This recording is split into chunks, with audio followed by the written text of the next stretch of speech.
former most dangerous and notorious Italian gang leader, Vince Focarelli, who has survived 6 attempts on his life, including one in which his son was killed, has changed his life, changed his name to Abdul Salam, embraced Islam, and became a Muslim. Vince Focarelli, who has opened a restaurant in Carrington Street, has revealed how he has got his life back on track. He is now feeding the homeless and donating to the needy. Abdel Salam was the reason that too many people convert to Islam, and he is the reason that his Muslim friends became more devout.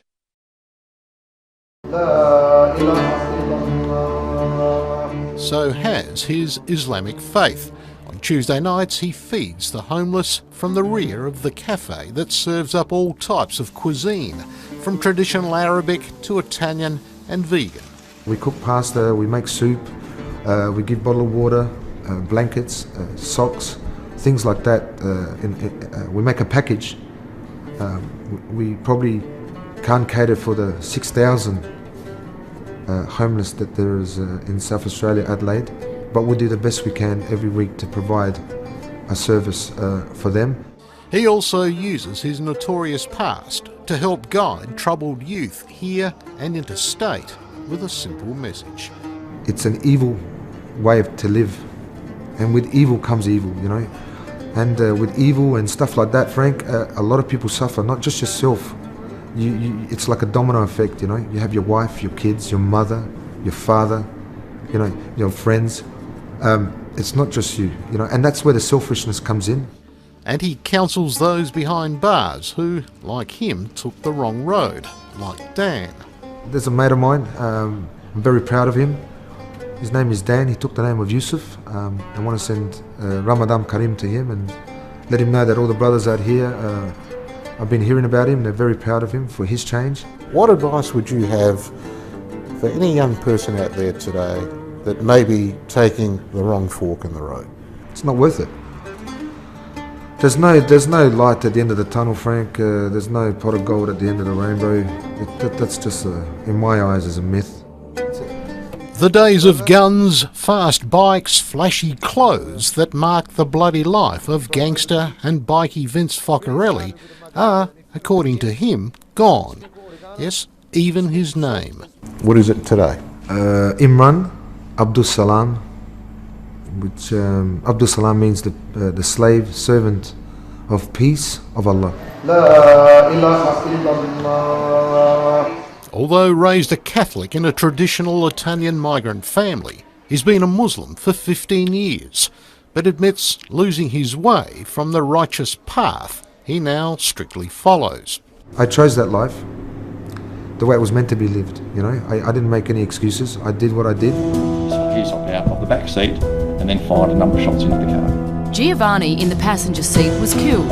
It was the 6th attempt on Vincenzo's Now life. for the first time, Vince Focarelli opens up on his notorious criminal history. Look, Frank, the truth is that when you live that life and you enjoy living that life, the people around you that you're referring to and explaining, it didn't seem that way then. It felt normal. That, you know, that way of life was normality. Surviving 6 attempts to kill him. You've been a very lucky man. I've been a blessed man. Not a lucky man, a blessed man. Both Focarellis were hit several times. The shooting murder of his stepson Johnny. Did you feel that you wanted to take some kind of revenge, retribution? Absolutely. For those? Of course, Frank. But I think that's for everyone would have that first instinct, you know. Comes to things like that, especially in that life, you're required. You know, it's like a requirement of it. And his redemption. You could never go back to that. Never, Frank.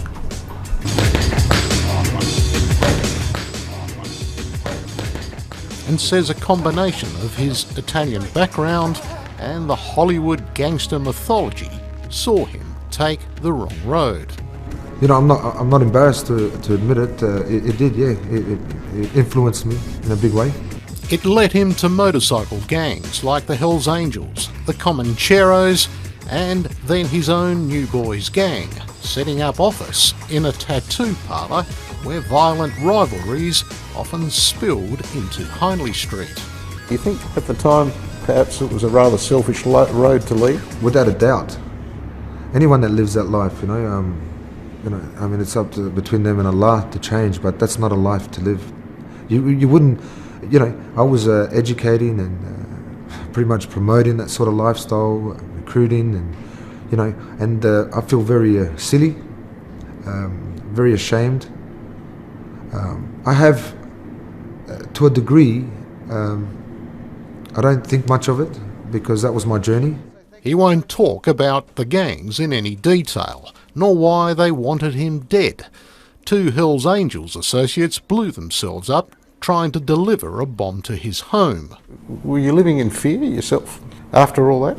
Look, Frank, like I said, the best way I can answer that fear factor wasn't as great as it should have been, because then, maybe the decisions would have been made a lot simpler. I was concerned about my family, and I had no time to be concerned about myself. I chose that life, like I said, and whatever came at me, I took it on the chin for myself, but the concern was for the family. But his family did become targets. Police say the video leaves no doubt that Focarelli knows who killed his son. He is not cooperating whatsoever. While sitting in a car, Vince and his stepson Johnny were hit by a hail of bullets. Very sad, and very concerning that he wouldn't die, that I'll make it to the hospital. Were you telling him that while you were in the car? Was he conscious or? No. I was telling myself that it was okay, that he's just unconscious and everything will be okay. And I was talking to him, obviously, and I didn't want to believe that that was it. Johnny was dead by the time the ambulance reached them. Vince was badly wounded. Was that the sort of turning point in your life, you think? No. It wasn't? I have to answer you honestly, Frank. I was very angry and, and frustrated at the situation. Did you have feelings of revenge? Yes. Absolutely. On his release from hospital, Vince was arrested.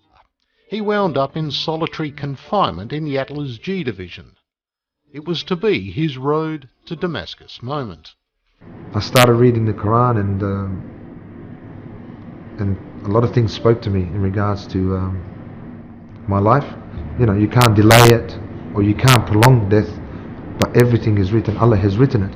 When I read this, I remember getting very emotional, Frank, and realizing then and then that no matter what, even whether I was a gangster or not gangster, my son had to die that day. And the man that shot and killed Johnny, you have a sense of forgiveness for? Absolutely, Frank. I believe strongly in this religion, and it's because of this religion that I am able to forgive the man that has shot my son. It hasn't been an easy road for that, I can tell you, but I'm there. Do you walk down the street having to look over your shoulder? No, not at all, Frank. If anyone wants to harm me or anything like that, I mean, at the end of the day, that's their choice. I'm good. I'm free from everything. I'm enjoying my life. I don't feel scared, and that's not being arrogant.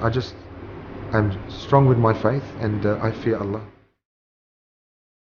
The ongoing legacy of Vince Focarelli's story shows the power of Islam that managed to change him from being a gang leader to an excellent example of a truthful, generous, and an honest man.